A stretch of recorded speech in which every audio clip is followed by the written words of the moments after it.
Good evening, Richmond. I'm so grateful you could join me for this virtual State of the City address. First, I'd like to say thank you. Thank you to the members of the Richmond City Council, old and new, for joining me in our mission for a better Richmond. Thank you to my team across all city departments who work tirelessly every day to deliver vital city services and move closer to our shared vision. Thank you to our community partners who never stop doing the work on the ground. And thank you to each and every Richmond resident for calling this city home. Whoever you are, this city would not be the same without you. 2020 was a dark year. We lost too many lives, mourned too many loved ones, said goodbye far too many times.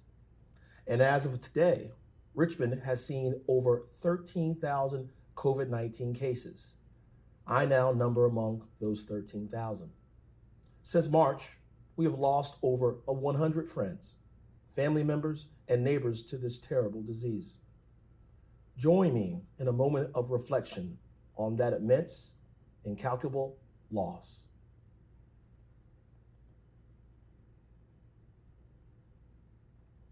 Thank you. COVID-19 has devastated lives and livelihoods, causing a public health and economic crisis the likes of which our country has never seen. Many Richmonders have lost jobs, been furloughed, even lost their homes. This struggle has tested our patience, our selflessness, our compassion, and our strength to carry on. My fellow Richmonders, the test is not over. It's the hard truth. Until we ensure that every Richmonder has access to the vaccine, the test will not be over.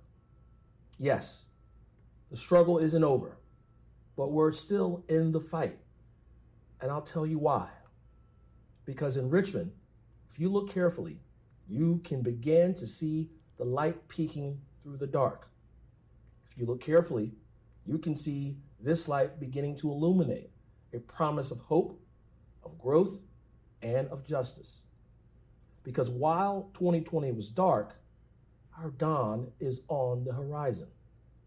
Since the beginning of this pandemic, the city has been fighting right alongside residents and businesses, taking on this challenge together. When the world shut down in March, your city government did not. During the pandemic, city services never lapsed, and we designed and delivered aid at an unprecedented level. For that, we all have public servants like Kenny Hill and his team at Facilities Management to thank. They have not missed a beat installing hand sanitizer dispensers, touchless door sensors, upgraded filtration systems, and more. Kenny and his team are the reason DPU customer support representatives can deliver utility relief, social workers can safely administer benefits, and my staff and I can keep the wheels of government turning from City Hall. There are thousands of public servants like Kenny who have been fighting for you since March, and they deserve our respect and recognition. This administration distributed hundreds of thousands in direct aid to families through the Family Crisis Fund. We fought for an eviction moratorium from the state and dedicated millions of dollars to rent and mortgage relief to keep people in their homes. We designed programs that intentionally included groups most traditionally left out of federal aid, like residents who haven't attained citizenship. And we fought for businesses allocating over $7 million in direct aid, grants, not loans. See, we got creative, paying local restaurants to feed first responders and putting together PPE packages for pickup. So far, this has been a test of community endurance, of our joint perseverance. And it won't be over until everyone in Richmond has had access to the vaccine. Until we get Richmonders back to work and get kids back in schools, that's what I want to see before anything else here in 2021. But the past year has made it clear we can't simply survive this pandemic. We have the responsibility to address the injustices the pandemic has illuminated. We must learn from this crisis. See, there's a wrong way and there's a right way to recover. In Richmond, we have a unique opportunity to build true healing into our recovery. That's the right way, especially in the wake of the Trump presidency. We are met on all sides by calls for unity, and I think that is a righteous cause. Unity is something we must work toward. However, we must not ignore the tortured and complex identity and history of our city. This summer, we heard the outcry of Richmonders of all races and backgrounds demanding justice. The pain and trauma of the past year and past 400 years were tangible. As a city, we know the depth of that pain, the extent of that trauma. We know it's not something that can be erased with a single call for unity. Because here's the truth. Unity doesn't come without healing, and healing doesn't come without action. Today, we start with action. With action, we can usher in the dawn. I ask you to join me in welcoming this new dawn, in opening your hearts and embracing the next decade and the actions required to heal our city, our Commonwealth, and our nation. This year's inaugural poet, Amanda Gorman, perfectly encompassed our mission in verse. The new dawn blooms as we free it. For there is always light, if only we're brave enough to see it. If only we're brave enough to be it. In 2021, and in a decade to come, we must be the light. Our shared mission will be to empower our communities who have experienced injustice by removing barriers. Barriers to access, barriers to success, barriers to opportunity our city should afford all of its residents. In short, the right way to recover from the pandemic, from this recession, must center economic justice. Not just getting people back to work, but getting them to work in jobs that offer dignity and stability. Not just getting people housed, but empowering them so they are able to stay in quality, safe housing. Not just getting kids back in classrooms, but supporting them and their caregivers so they are able to excel in the classroom. Make no mistake, the pandemic widened the gap between the haves and the have-nots in this city. We have a responsibility to fix that. What's more, we have to do it in the context of a harsh economic reality. Like so many localities, Richmond is feeling the serious economic effects of the pandemic. The budget season will be forced to make tough decisions and do more with less. But I know we can dig deep and recover the right way by removing barriers to economic justice. Let me give you an example that's very close to my heart. Tiffany enrolled in the Workforce Development Program with Richmond Parks and Recreation 3 years ago. Since she began her provisional work for the city, earning a living wage, her coworkers have rallied around her. They've helped her find a place to live, enroll in community college, and obtain her license. Now, 2 weeks ago, she interviewed for a full-time position. And last week, we extended an offer of permanent employment with the city of Richmond. See, we have this bright, hardworking, experienced person on our team because we recognize that sometimes all Richmonders need is a chance to show their worth unencumbered by the burden of poverty, a chance to show their will unlimited by low expectations, a chance to show their talents unbridled by barriers to entry. We can and we will build opportunities like this into our recovery. Unity does not come without healing. Healing does not come without action. This past summer, we took action. We removed from their pedestals men who never deserved a place of public celebration in our city.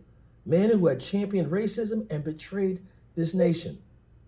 We'll continue to remove symbols of hate from our city, taking steps to rename streets, bridges, and other elements of public spaces after worthwhile namesakes, not white supremacists. Additionally, I have directed my administration to develop an ordinance that will prohibit the city from displaying symbols of white supremacy, neo-Nazi ideology, or the battle flag of the Confederacy on city property. Black Richmonders lived in the shadow of those monuments to inequity for far too long. We must ensure the city never makes that mistake again. This ordinance is a simple yet profound move modeled after New York state law. It shows residents of and visitors to our city what we value and what we will not stand for. But we need to do more than dismantle the byproducts of a system built on injustice. We need to build new ones centered on equity and justice. That plan is outlined in the city's equity agenda.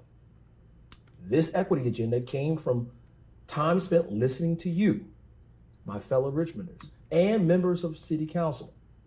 It will guide the decision-making of our city government moving forward by emphasizing our priority areas, such as affordable housing, health, community safety, family empowerment, and economic justice. But we can't speak equity into existence. Real change requires a coordinated approach. That's why we will be introducing our equity agenda in the form of a resolution for passage by the Richmond City Council. Though this agenda is not exhaustive, it offers a strong starting point for the city to collectively move forward. It's a list of actionable steps we're going to take to realize our vision for One Richmond. And every single agency in city government has a role to play. In some way, shape, or form, each item of the equity agenda will help us realize true economic justice throughout our economic recovery. You can already see this at work in the Richmond Resilience Initiative. All participants in our Guaranteed Income pilot program have to support their families after falling off the benefits cliff. They make too much money to qualify for SNAP or TANF, but don't make a living wage. I know personally what that cliff feels like. When you're living on the edge, each month you wonder if this time you'll actually fall off. And I know what my grandma would have done with guaranteed income. She would have bought more groceries for growing boys and saved the rest for a rainy day. We hope a $500 a month supplement, whether it goes to groceries, transportation, or rent, allows families the flexibility to meet their needs without sacrificing the dignity that should be afforded to all of us. This would not be possible without our partners. I want to thank Robbins Foundation, the Center for Guaranteed Income Research, and Mayors for Guaranteed Income. See, we designed our guaranteed income program this way for a reason, to show that in 2021, a living wage is non-negotiable. It's a core element of economic justice. And that's the intersection between economic development and economic justice, and where great possibility awaits Richmond, especially in opportunities like the redevelopment of Greater Scott's Addition, downtown, or the development of a resort casino. Our priorities must be providing living wage jobs and growing city revenue to fund vital investments in public education, affordable housing, and infrastructure. That is why we will develop an equitable economic development scorecard. This scorecard will reflect standardized expectations of all economic development projects based on community input and industry best practices. By developing a scorecard, we'll create a transparent process by which to evaluate economic development projects to ensure they will bring greater equity for Black and brown businesses and families. The right way to recover means we must use every tool in our toolbox without placing any additional burden on Richmond households, especially during this public health and economic crisis. To make that happen, Richmond has to grow. Ladies and gentlemen, let me be frank. If we don't grow, the financial burden falls on all of us, from our wealthiest residents to those who are living on a fixed income. Yes, Richmond has a history of maintaining the status quo, but we literally can't afford to think that way any longer. From the old Oak Grove Elementary School, Fulton Gas Works, to the Coliseum downtown, every empty parking lot or blighted property hinders the growth of our city. But with the right approach, those same properties are tools at our disposal to improve the economic health of our residents, especially in times of economic strife. We must embrace progress, and we must embrace the dawn of a new era of economic justice in our city. Throughout my first term, I learned that you want to come to the table and help build a better city. You want to be a part of the action, and I want to make that happen. This year, a simple town hall meeting would not cut it. We had to get a lot more creative, hosting virtual town halls, offering online surveys, and even door knocking. As a result, we have a couple of outstanding community engagement models to build on. Richmond 300 engaged thousands of Richmonders to build a master plan reflective of neighborhood needs and a progressive future. The master plan passed Richmond City Council unanimously in December. The task force to reimagine public safety convened community members and subject area experts from the legal, academic, law enforcement, and advocacy communities to define what public safety really means and how to make that a reality.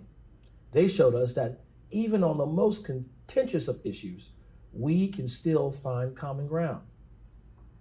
Our community ambassadors, a team within the Office of Community Wealth Building, is comprised of a familiar community faces, tasked with outreach to our high-need neighborhoods under the leadership of James Davis, a native Richmonder, given a second chance. They knocked on doors throughout the pandemic, providing thousands of desks to students and connecting families to childcare. See, we're building on the solid foundation laid in a year of trials and triumphs, expanding your opportunity to provide feedback and our capacity to respond to it. The next step is to standardize our approach to ensure that every department in City Hall has the tools necessary to engage and communicate with Richmonders on projects and plans you care about.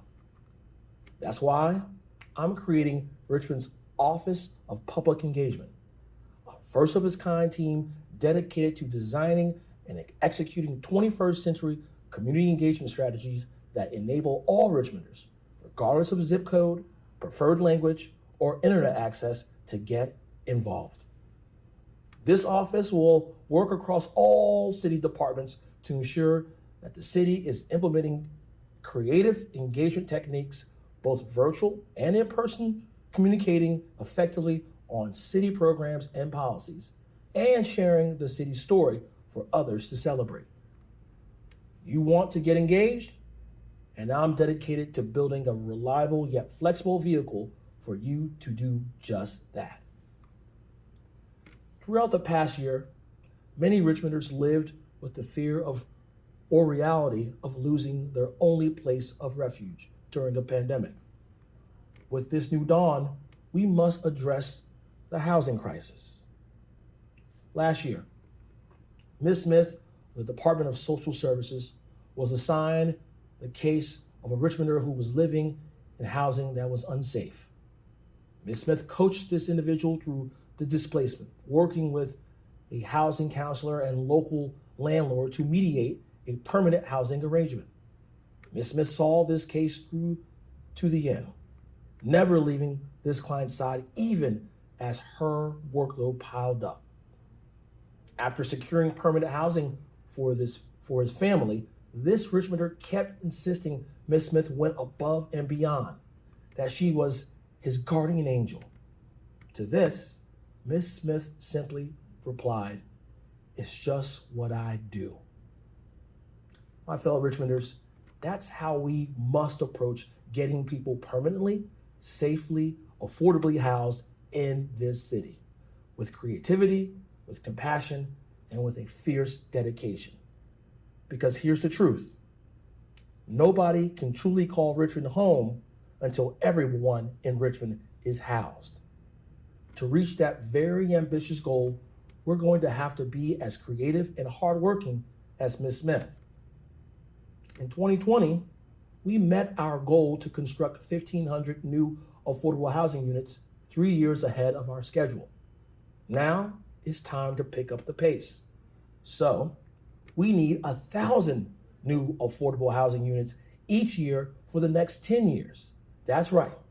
Richmond needs 10,000 new units by 2030.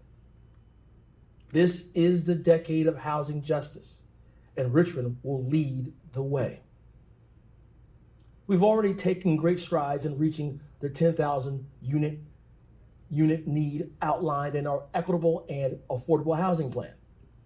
Our biennial real estate plan proposes conveying dozens of parcels of city property to the Maggie Walker Community Land Trust, affordable housing nonprofits, and private developers for the renovation of single-family homes and creation of affordable housing developments with multifamily units. And we have secured a source of dedicated funding to the Affordable Housing Trust Fund to help us execute this goal. Richmond City Council passed our ordinance to provide a secure annual allocation to the Affordable Housing Trust Fund on top of the recent budget allocations, which have tripled since 2016. Based on our projections, by 2025, the revenue to the Affordable Housing Trust Fund will be an unprecedented $10 million. I greatly appreciate the City Council's support of these efforts. Still, many Richmonders are unsheltered or live in unstable housing, not knowing where they'll sleep from one night to the next. Not only does this situation call for our community's humanity, it also deserves our urgent attention. Our partners at the Greater Richmond Continuum of Care have sheltered thousands of individuals since March. But we know that there's work to be done along the spectrum of services to prevent homelessness. The Homelessness Advisory Council, a diverse group of Richmonders, including a number of residents who have experienced homelessness, is currently meeting to create actionable steps to strengthen homeless services in Richmond. I look forward to hearing their recommendations. And the bottom line is this: there is nothing simple about America's affordable housing crisis.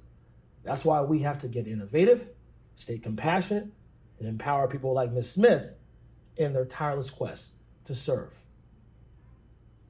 The right way to recover offers a unique opportunity to build Richmonders a transportation system that works for them.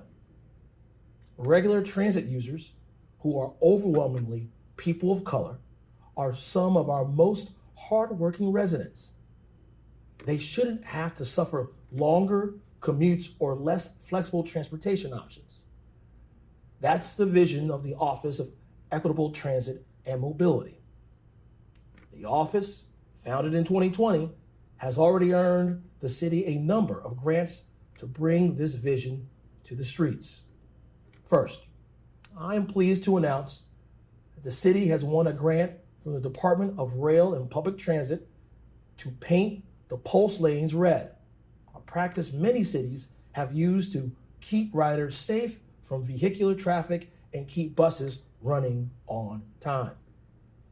We'll introduce the ordinance to accept the grant money at the February 22nd meeting of the City Council.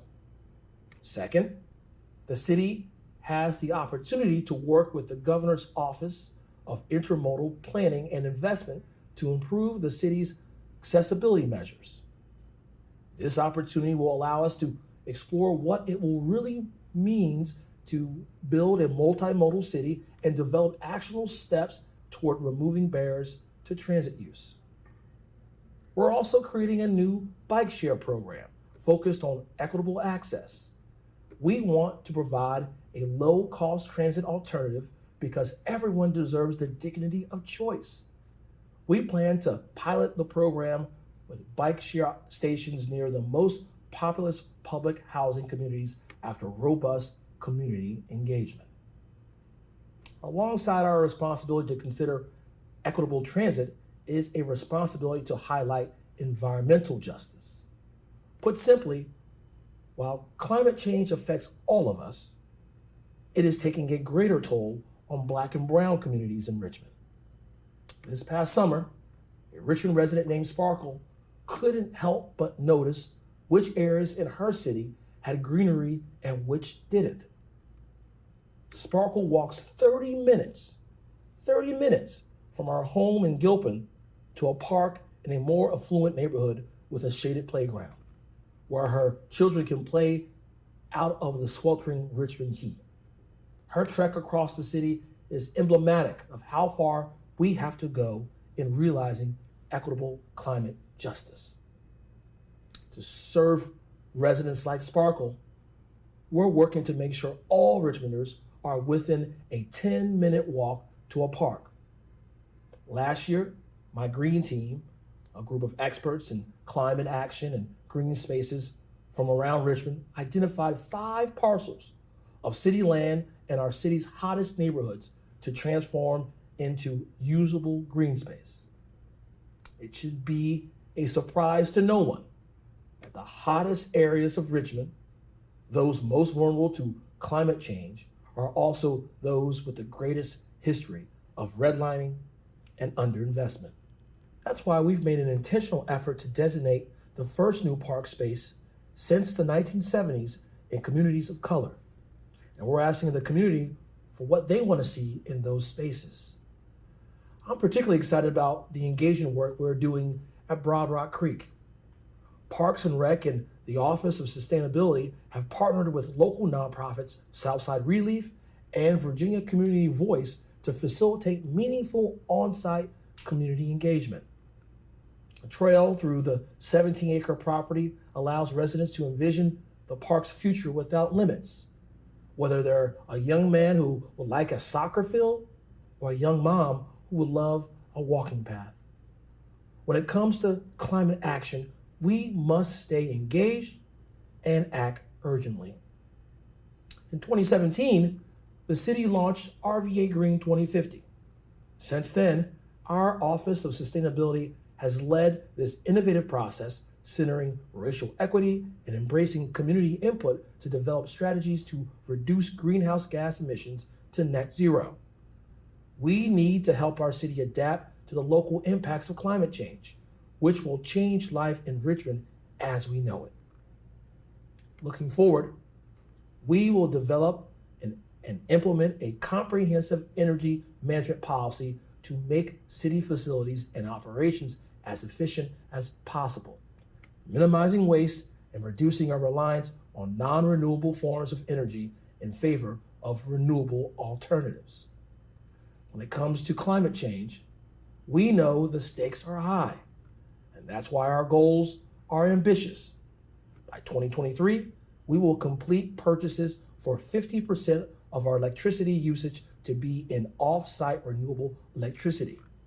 By 2025, we will complete purchases for our electricity usage to be entirely renewable. Our city as a whole is threatened by the impacts of climate change. What's more, our Black and brown communities are feeling the effects most significantly. We can and must take a coordinated, equitable approach to build a more sustainable future for our city.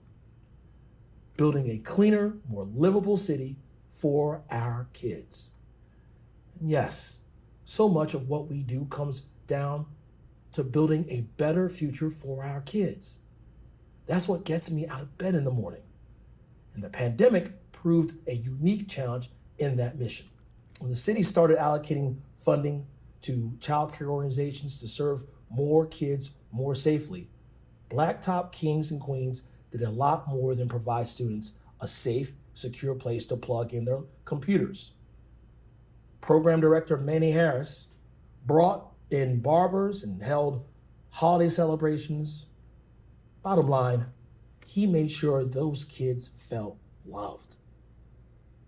City funding enabled the community organization to create a joyous, stress-free space for children and lighten the burden of hardworking caretakers as well.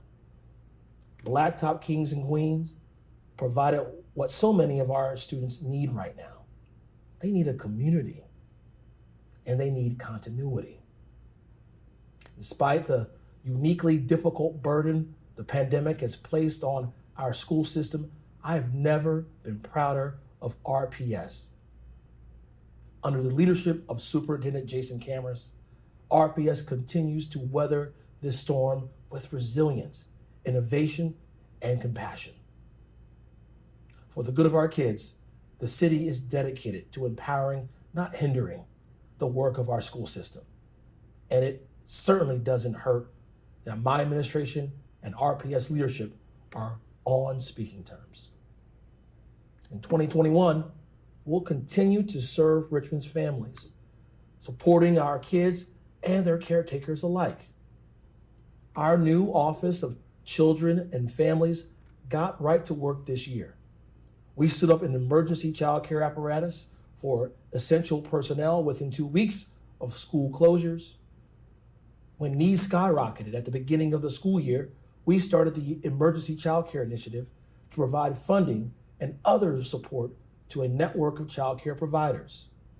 We increased the capacity of existing child care providers to serve families safely and worked with trusted partners to set up new sites in school buildings.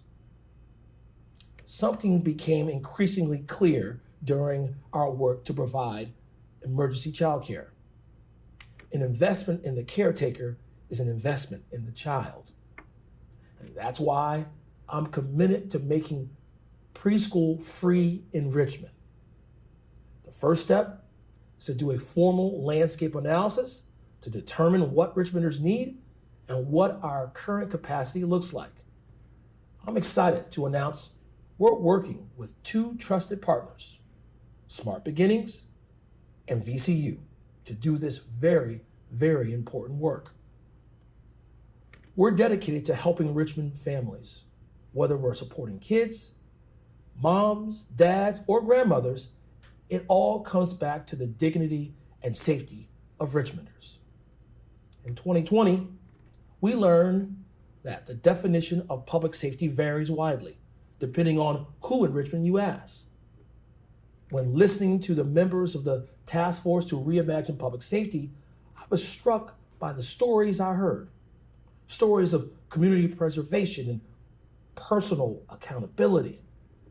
Individuals were mediating arguments in corner stores, leading healing circles with youth, and caring for each other's children. It quickly became clear in our city the charge of public safety does not rest entirely with the police. And that makes sense. We all have a role to play in reimagining a Richmond where everyone feels safe. For many residents of Richmond, chiefly the Black community, the number one priority is addressing the gun violence that has traumatized our communities for generations. Last year, we lost 60 Richmonders to gun violence. Every time I hear, I just want the shooting to stop from a mother or a grandmother, my dedication is renewed. We must address gun violence for what it is, a public health crisis deeply rooted in systemic racism and inequities. My office is working in partnership with VCU, Richmond City Health District, the Department of Human Services, community partners, and residents to build a framework to address the factors that lead to lives being taken far too soon. Our goal is to help build up and strengthen our communities so that every single person can live their life to the fullest. Addressing gun violence for good will require systems level change. Thankfully, that's language our chief of police understands. In the wake of a nationwide outcry for accountability, I know he's a proponent of change that will benefit his officers and his community alike. The Marcus Alert will be a feature of the City of Richmond's emergency response. Individuals experiencing a mental or behavioral health crisis should not be criminalized. They should be met with care and compassion. And we're working with mental health professionals and community advocates to prioritize de-escalation and crisis intervention in alignment with state guidance. Per the recommendation of the Task Force on Reimagining Public Safety, RPD is reevaluating its training practices, implementing a community-based training model that encourages civilian feedback on language, demeanor, and cultural awareness. Officers will go into the job with an understanding of and respect for the communities they'll serve. Also, at the suggestion of the task force, we're taking practical steps to encourage accountability. Chief Smith has founded the Office of Professional Accountability in the Richmond Police Department, led by Victoria Pearson, a former Deputy Attorney General. The office is dedicated to working with officers to support their professional development and to address accountability concerns raised by the community.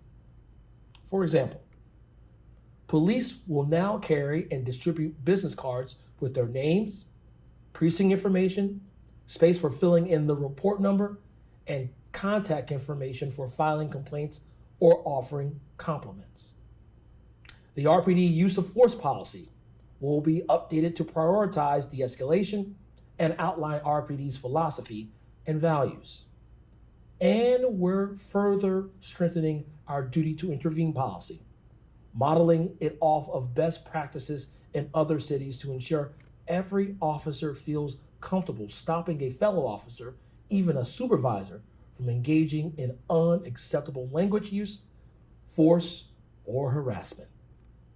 Finally, I'm calling on City Council to complete the work of a civilian review board this year. It will be a vital element of our reimagination of community safety. I would be remiss if I did not thank the members of the task force to reimagine public safety for their hard work on these recommendations. I look forward to our ongoing engagement. Public safety means something different for everyone, but I guarantee you, we are listening and learning to make Richmond a safer city for all. Each year, the activities on the General Assembly's Lobby Day make it clear that stricter gun safety regulations are necessary in the Commonwealth's capital city. We are a hub for engagement and debate, a place where residents from all over Virginia should feel comfortable convening, using their words, not their firearms, to advocate on issues close to their heart. But we're different from cities like Washington, D.C., that have reasonable limits on the open carry of firearms. In other cities, these limits empower residents and allow law enforcement to keep guns off the streets. In Richmond, state law allows visitors to this city to openly carry rifles through the streets of downtown. Each year, Richmonders are threatened and intimidated, and like many Richmonders, I find that unacceptable. That's why I'm calling for the General Assembly and Governor Northam to ban the open carry of firearms in all public spaces, period. My fellow Richmonders, the darkness of this pandemic has devastated our communities and our economy. However, we are on our way to recovery, but I want us to recover the right way. I hope you can see that every person working in City Hall, serving in our parks, community centers, and libraries, operating refuse trucks, and fixing your water mains, every public servant on my team has a little bit of light to offer in this most challenging times. That's just a little bit of light to drive out the darkness and to usher in the dawn. Join me in welcoming that new dawn and opening your heart and embracing the next decade and the actions required to heal our city, our commonwealth, and our nation. Join us in our mission of removing the barriers to so many Richmonders built over centuries of oppression. Join us as we welcome the dawn of a renewed city dedicated to justice for all. Because there is always light if only we're brave enough to see it, if only we're brave enough to be it. Thank you, stay safe, and God bless the great city of Richmond.